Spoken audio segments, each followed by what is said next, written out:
Hello everyone, welcome again to my YouTube channel.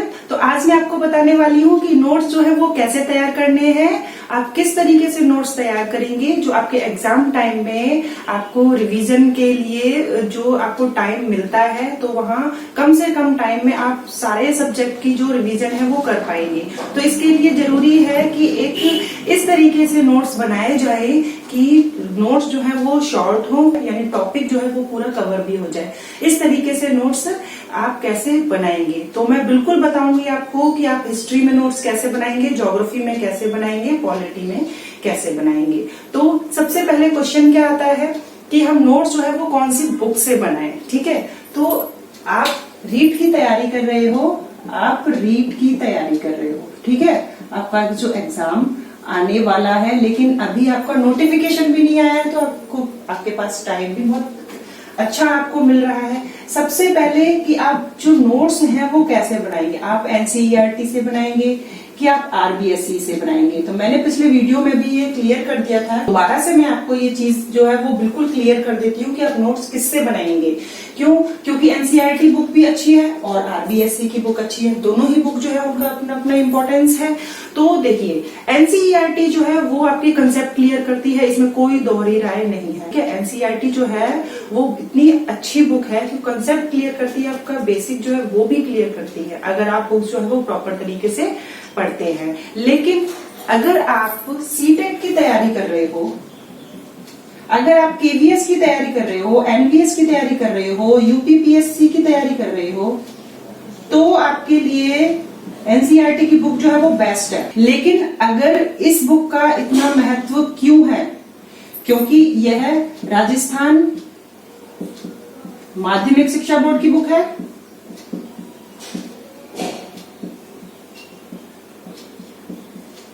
तो अगर आप सेंट्रल लेवल का एग्जाम दे रहे हैं तो वहां आपके एनसीईआरटी जो है वहीं से आपके क्वेश्चन जो है वो आपके पूछे जाएंगे, ये आपको पता है। ठीक है, अब अगर आप रीट का एग्जाम दे रहे हो, नोट्स आप आरबीएसई की बुक से बनाओगे, आरएएस का दे रहे हो इसी से बनाओगे, फर्स्ट ग्रेड का दे रहे हो इसी से बनाओगे, सेकंड ग्रेड का दे रहे हो इसी से बनाओगे, आप राजस्थान हाई कोर्ट का दे रहे हो इसी से नोट आप बनाएंगे, पटवारी का दे रहे हैं तब भी आप इसी से नोट्स बनाएंगे।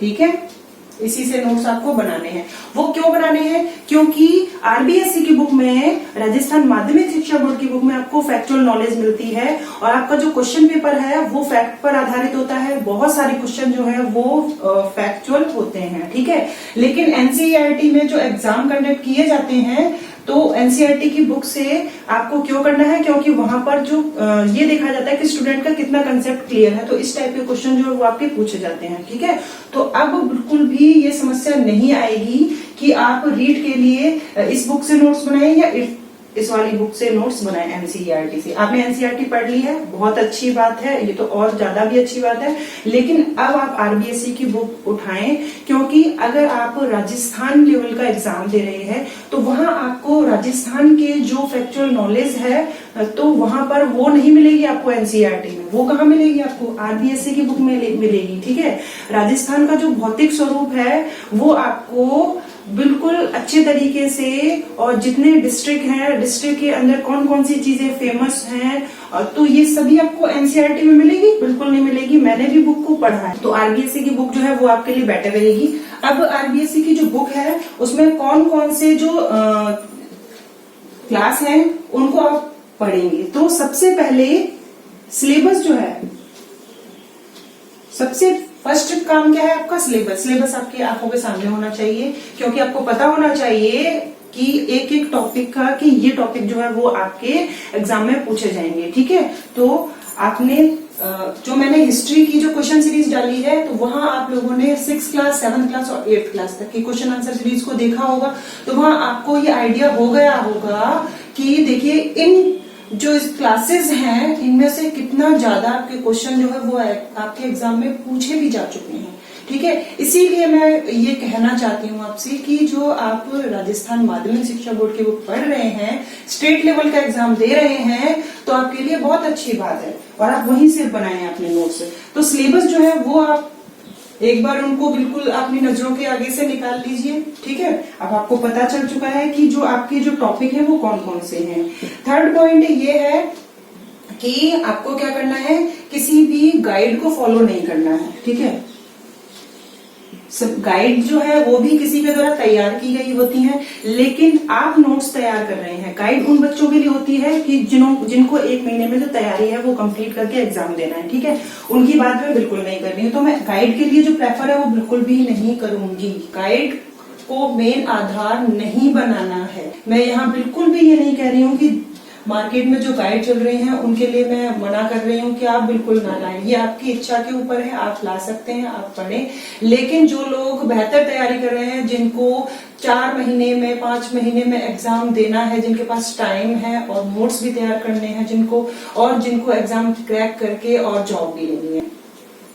फोर्थ ये है कि आप एक बार में नोट्स जो है, अगर आपने एक बार में बुक पढ़ ली, ठीक है, तो नोट्स नहीं बनाने हैं। वो क्यों नहीं बनाने हैं? क्योंकि एक बार अगर पढ़ लेते हैं बुक तो बहुत सारे जो फैक्ट होते हैं वो नजरों के आगे से निकल जाते हैं, पता भी नहीं चलता, और जो कई बार टॉपिक जो है वो भी समझ में नहीं आता है। लेकिन जब आप दूसरी बार पढ़ते हैं तो सारी चीजें क्लियर हो जाती हैं। वो चीज जो है वो नहीं समझ में आ रही होती है वो भी समझ में आ जाती है। ठीक है, तो क्या करना है, सेकेंड टाइम में नोट्स बनाने हैं।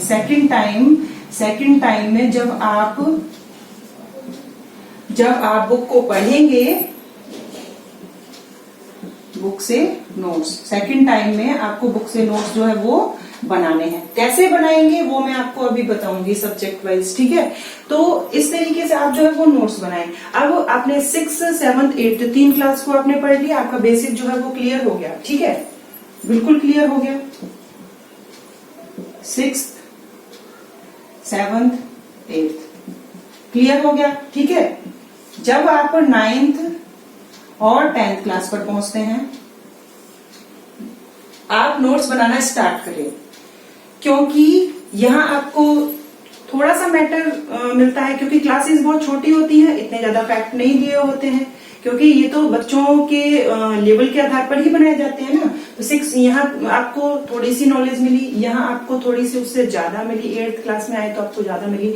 9th और 10th में आपका जो सामाजिक विज्ञान स्टार्ट हो जाता है। सामाजिक अध्ययन आपकी 6th 7th 8th में ही है, उसके बाद आप सामाजिक विज्ञान आ जाता है। यहाँ आपको फैक्ट जो है वो बहुत ज्यादा मिलते हैं। सिलेबस जो है वो आपका कंप्लीट करता है 9th और 10th। तो 11th और 12th क्लास, 11th क्लास आपको हिस्ट्री के लिए बिल्कुल नहीं पढ़नी है, क्योंकि वहां आपको विश्व का इतिहास मिलता है और रीड के लिए तो जरूरी नहीं है। ठीक है, लेकिन अगर आप RAS या फिर फर्स्ट ग्रेड की या सेकंड ग्रेड की तैयारी कर रहे हैं तो वहां आप 6 से लेकर 12th क्लास की बुक जो है वो पढ़ सकते हैं। अब कई बच्चों के माइंड में आ रहा होगा कि इतना टाइम कहाँ होता है और इसमें तो इतना ज्यादा टाइम लगता है। मैंने भी बुक पढ़ी है, मुझे भी पता है कि कितना टाइम उसमें लग जाता है। तो टाइम लग जाता है, टाइम आप क्यों इकट्ठा कर रहे हैं और टाइम जो है वो आप किसके लिए बचा रहे हैं? तो टाइम आपको देना है आपकी पढ़ाई पर। तो क्यों ना इस तरीके से पढ़ाई की जाए कि आप सिस्टमेटिक तरीके से चलें, और जब आपका एग्जाम आए तो वहां आपको कोई समस्या नहीं है। अब हम किससे पढ़ें, इससे तैयार करें, इससे तैयार करें, क्योंकि माइंड सेटअप पहले से ही बना होता है। नोट्स हमारे खुद के तैयार होते हैं, हमें पता रहता है कि कौन सा हमने चीज जो है वो वहां डाली है और हमें किस तरीके से पढ़नी है। लास्ट में अगर आप प्रीवियस ईयर क्वेश्चन पेपर भी सॉल्व करते हैं, कोई क्वेश्चन आपको नहीं आता है, तब भी आप क्या करते हैं, आंसर लेकर और वहां अपने नोट डाउन कर सकते हैं। और कई बार भूल भी जाते हैं कि इसका आंसर क्या होगा, आपको पता है कि आपने कौन सी चीज कहाँ लिखी है। ठीक है, तो 5th क्या है कि नोट जो है वो शॉर्ट तैयार करने, शॉर्ट में इतना लंबा चौड़ा जो है वो आपको नोट्स जो है वो तैयार नहीं करने हैं। बिल्कुल ऐसा मत करिएगा कि बिल्कुल बुक ही उठा के आप रख लें। अब नोट्स कैसे तैयार करें, कि कई बच्चों को ये प्रॉब्लम आती है कि अब नोट्स जो है वो हम कैसे बनाएं, किस तरीके से नोट्स बनाए जाते हैं। मान लीजिए कि आप भूगोल यानी कि ज्योग्राफी के नोट्स बना रहे हैं। ठीक है, आप नोट्स बना रहे हैं, चैप्टर जो है वो आपने पढ़ा। ठीक है, अब चैप्टर में तो बहुत सारे चीजें लिखी हुई थी, अब कौन कौन सी चीज जो है वो नोट डाउन करेंगे। तो मान लीजिए एग्जाम्पल के लिए मैं आपको एग्जाम्पल दे रही हूँ कि आप वहां पर चंद्र ग्रहण और सूर्य ग्रहण इसके बारे में नोट्स बना रहे हैं। ठीक है, इसके उसके बारे में नोट्स बना रहे हैं, तो अब बिल्कुल भी वहां पर लिखने की कोई जरूरत ही नहीं है नोट्स में। क्यों नहीं है? क्योंकि यहाँ तो डायग्राम से ही काम चल सकता है। कैसे चल सकता है कि भाई चंद्र ग्रहण कब होता है? जब चंद्रमा के ऊपर रोशनी ना पहुंचे सन की, ठीक है। तो यहाँ पर आप सन बना लीजिए,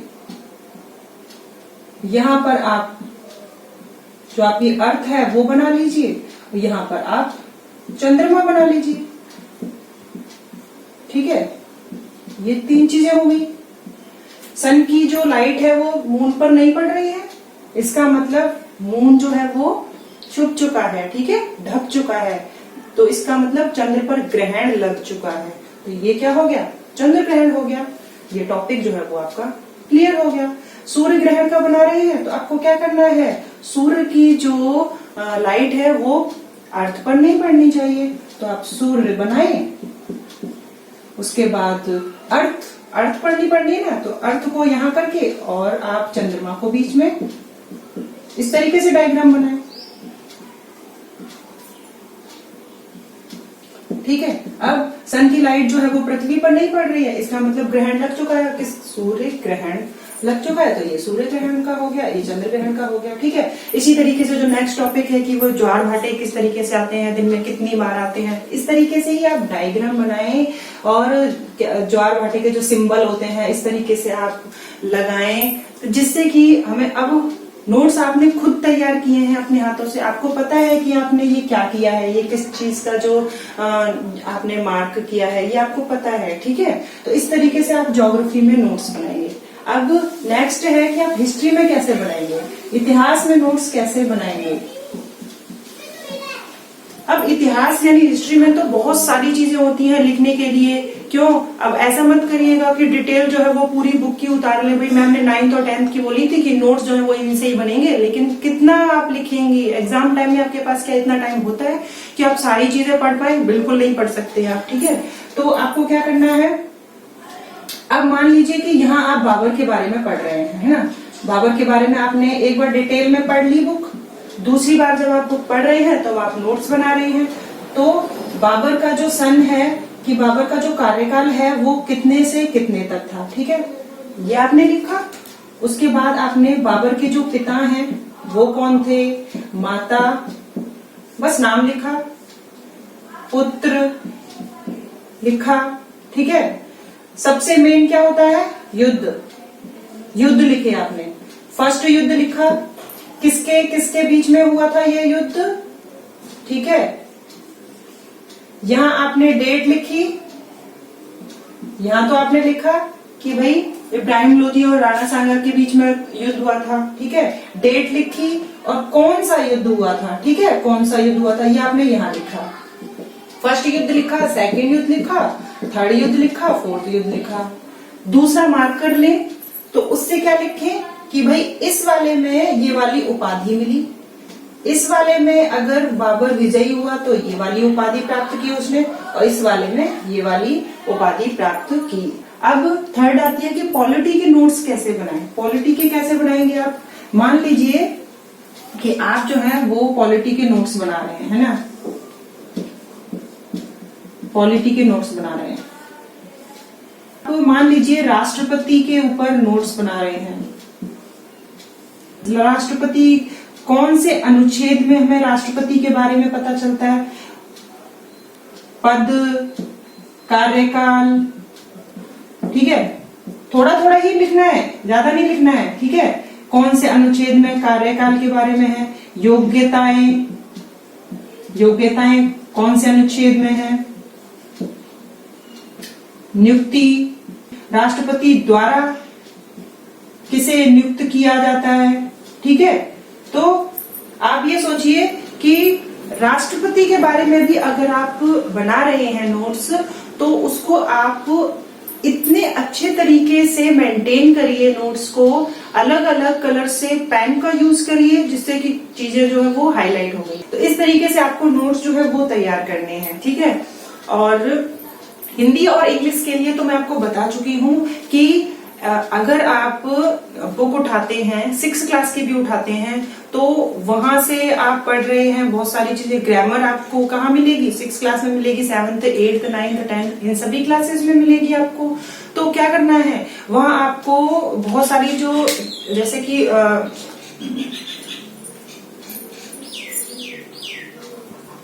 तो ये तरीका होता है नोट्स बनाने का, ठीक है। नोट्स जो है वो बेहतर बनाइए, पढ़ाई जो है वो रेगुलर कीजिए।